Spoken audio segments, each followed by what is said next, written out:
अस्सलाम वालेकुम। अच्छा जी, ईरान अमेरिका से जंग अभी अपनी पीक पे पहुंची हुई है। अमेरिकी सदर जो है वो बिजनेस मैन है दरअसल, बाद में वो सियासत का मामला। वो बिजनेस मैन और हमेशा बिजनेस मैन वाली सोच से बात करता है। उसने मिडल ईस्ट से जंग जारी रखने के लिए 5 ट्रिलियन डॉलर और जंग बंद करने के लिए 2.5 ट्रिलियन डॉलर की डिमांड कर दी है। 2.5 ट्रिलियन डॉलर उसने कहा कि अगर बंद होती है जंग तो मेरा इतना नुकसान अमेरिका का हुआ है उसकी भरपाई की जाए, लेकिन अगर मजीद जारी रखनी है तो 5 ट्रिलियन डॉलर उसे दिए जाए। यहाँ पे मिडल ईस्ट से मुराद वो तमाम ममालिक थे जिन ममालिक से इस ईरान पे हमले हुए थे, यानी कि अमेरिकन एयर बेसिस, उसमें सऊदी अरब शामिल है। तो अरबों में एक हलचल मच चुकी है जिसमें ओमान और कतर, ये दो ममालिक ऐसे हैं जो अमेरिका के इस तसल्लुस से निकलने की जंगल से निकलने की कोशिश कर रहे हैं, जिसके एवज कतर ने जो यूक्रेन है उसके साथ दिफाई मुआहदा किया, जैसा कि पाकिस्तान और सऊदी अरब को है जलन उनका यूक्रेन का सदर उसके साथ। तो यहाँ पे मुझे अरबों की एक बात ये नहीं समझ आती, इतनी बेवकूफ़ है कि जब किराए पर पाकिस्तानी जो है वो किराए पर बहुत अच्छे मुहाफिज दस्तयाब है, तो क्यों ये कभी अमेरिका कभी इंडिया और कभी इधर उधर मुंह मारते हैं। इस्लामी भाई हैं, इनके एटम की ताकत रखते हैं, तो ये इस तरह की चवले क्यों मारे। खैर ये उनका अपना फेरा, अपनी सोच है।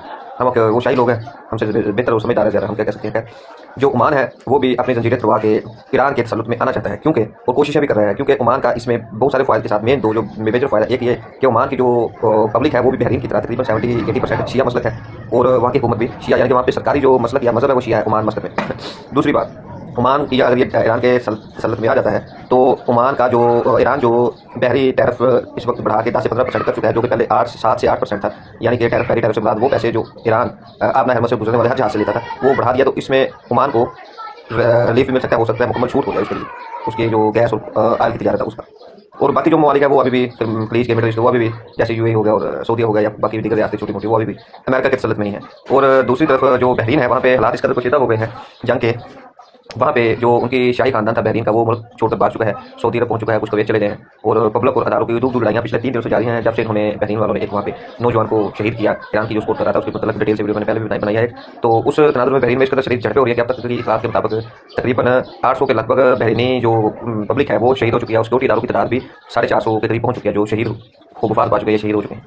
तो बहरीन पर मुकम्मल, बहरीन असल में पहले ईरान का हिस्सा ही था। जब ये वहाँ पे खामनाई साहब, आयतुल्लाह खमीनी साहब जब आए, उनसे पहले ये ईरान का हिस्सा ही था बाकायदा तौर पे ऑफिशियली। बाद में ये अपना अलहदा हुआ और स्टेट का दर्जा इसे मिला और फिर सऊदीया के ज़ेर तसल्लुत चला गया, जिसके बाद सऊदीया ने एक पुल बनाया था जो पुल का रास्ता था बहरीन का और सऊदी को मिलाता था।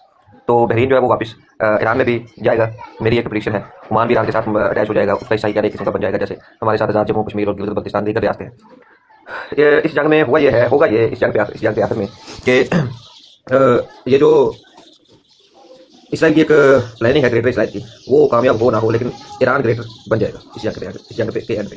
दूसरे नंबर पे जो अमेरिका है उसकी सुपर पावर की और बदमाशी और शरारत का निजाम दुनिया से खत्म हो चुका होगा। एक नई आलमी ताकत सुपर पावर दुनिया में सामने आएगी और वो लामहला चाइना ही होगी। इसराइल का जो प्लान थे ग्रेटर इसराइल, जो भी मामला थे वो इतने लेट और पेंडिंग हो गए हैं, जो मैं मिसाल के दे रहा हूँ कि अगर वो आने वाले 10 साल में कंप्लीट होने थे तो वो अब पीछे 80 साल पीछे चले गए। जारी वो रहेंगे, वैसे भी हमारे नबी करीम सल्लल्लाहु अलैहि वसल्लम ने हमें पहले ये कर दिया था, ये मामला होंगे, जरूर होंगे, जारी भी रहेंगे, लेकिन लेट हो जाए।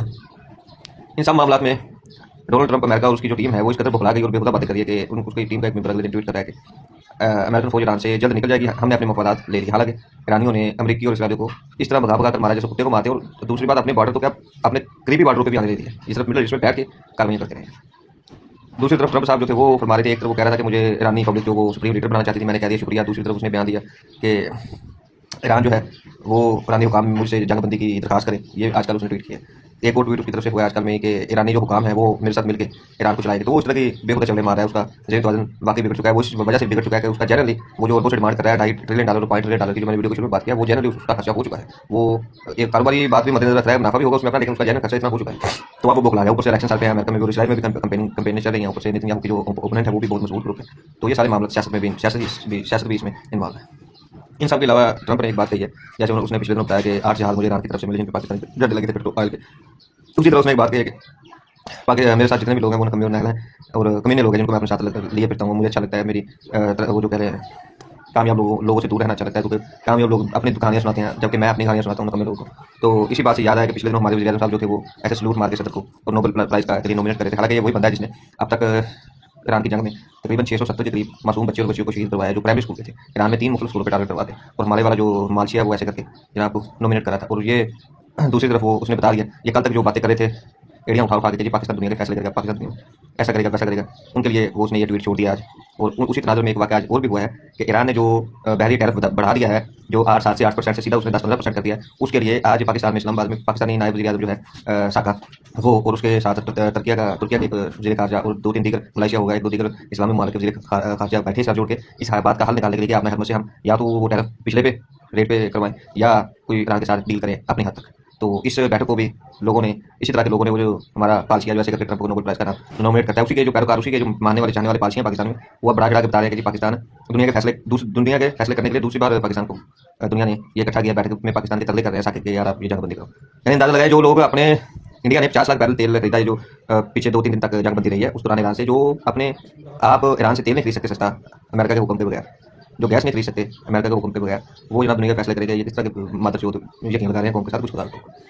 खैर ये बातें तो अपनी जगह पर सारी इनके अलावा जो ट्रंप है उसने साथ एक और भी चगल मारी है, मारता तो वो चगली है, और जो उसके हवारी वो भी चगली मारते हैं कि जी हम अपने हरमस पे कब्जा करेंगे और 25% तक टैरिफ लेंगे। अभी ये उसने चवल मारी है, बाकी भी चवलें मारी, लेकिन उसकी चवलों में अब अपने वालों की तरह वो चवलें नहीं मारता जो अपने वाले करते हैं बेहुदरी चवलें। उसकी चवलों में कुछ मतलब जरूर होता है, वो कुछ पैगाम जरूर देता है। उसने पैगाम ये दिया कि अगर हमने अपने हरमस पे कब्जा कर दिया ईरान की तो 25% टैरिफ लेंगे, टोल टैक्स लेंगे। और चाइना के साथ जिस हिसाब से उसकी चप्पलें चल रही है, तो वो चाइना पे तो 50% लगाएगा, और इस हिसाब से चाइना दुनिया में तकरीबन पूरी दुनिया में चाइना की ट्रेड चल रही है, तो चाइना की तो मंजूर टूट जाएगी। तो इस कॉन्टेन में चाइना अपने सर धड़ की बाजी लगा के अपना हरमस को उससे बचाएगा। ये फाइनल बात है। इसमें एटम चले, हाइड्रोजन बम चले या कुछ भी ना चले, कुछ भी चले बगैर ये ईरान के पास चाइना अपना पूरा जोर लगाएगा, क्योंकि उसने ट्रंप ने अपना अगला प्लान बता दिया है। तो ओवरऑल ये मामला था जंग के। मेरी ज़ाती राय के मुताबिक मैं पहले भी बार बता चुका हूँ, सितंबर तक ये जंग जारी रहेगी। सितंबर में डील होगी, सितंबर में आर्मी हुक्मरान बैठेंगे, जिसमें 3-4 मेजर ताकतें होंगी। अगर सितंबर में डील हो गई वेल एंड गुड, और अगर ये सितंबर में डील ना हुई तो ये एक आलमी जंग 2 धड़ों में पड़ जाएगी। एक धड़ा होगा चाइना, ईरान, रशिया, शिमाली कोरिया और उसके साथ जो भी, और दूसरा धड़ा होगा अमेरिका, इसराइल और बरतानिया। तो ये फिर प्रॉपर वर्ल्ड वार 3 का एंड बिग पॉइंट होगा जब ये सितंबर में अगर ना हुआ, डील ना हो। तो ख्वाहिश और दुआ तो ये है कि ऐसा ना हो, लेकिन हालात और जो फैक्ट फिगर है वो इसी तरफ जा रहे हैं। अल्लाह हमें नासिर।